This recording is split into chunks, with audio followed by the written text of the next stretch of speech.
Hörmətli müəllimlər, sizə video sessiyamıza xoş gördük. Bu dəfəki video sessiyanın mövzusu modul daxilində faylların yaradılmasıdır. Biz bu funksiya ilə sillabuzun yerləşdirilməsi zamanında tanış olmuşduq. Blackboard bizə təklif eləyir ki, bizdə olan, kompüterimizdə olan faylları biz birbaşa olaraq modulların, qovluqların içərisinə, kursumuzun içərisinə yükləyə bilək. Mən həftə 1-in içərisində mövzu 2 qovluğunun içərisinə bir fayl yaradılması dedikdə, yəni faylların yüklənilməsindən söhbət gedir. Plus işarəsi vasitəsilə yüklə düyməsi ilə biz fayllarımızı yükləyə bilərik. İstənilən növ faylları biz yükləmək mümkündür. Amma tövsiyə olunur ki, kiçik ölçülü faylların biz bura yükləyək. Çünki 5 megabaytdan böyük olan faylları yüklədiyimiz zaman həm sistem xətası çıxacaq, bizə bildiriş gələcək ki, faylın ölçüsü böyükdür.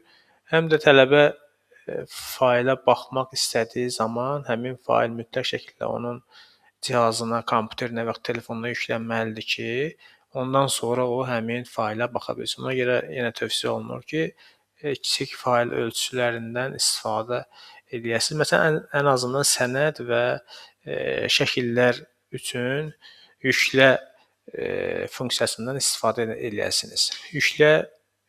Fayllarımızı yükləmək üçün yüklə düyməsinin üzərinə klikləyirik.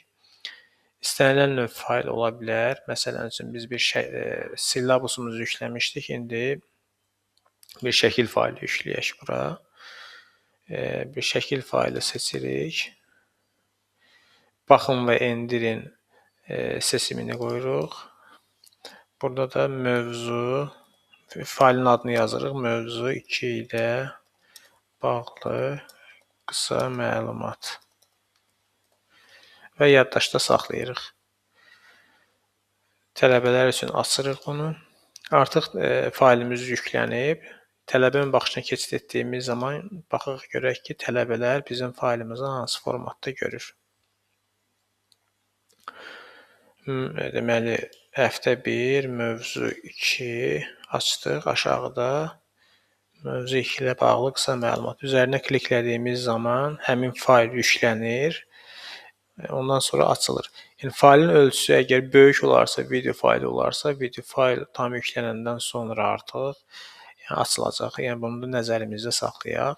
Video fayllarımızı isə böyük həcmli olan faylı, 5 megabaytdan böyük olan həcmli fayllarımızı link formasında yükləməyimiz daha məqsədə uyğundur. Artıq növbəti sessiyamızda, video sessiyamızda link formatında fayllar hansı formatda yerləşdirmək lazımdır, o hissəyə də baxacağıq.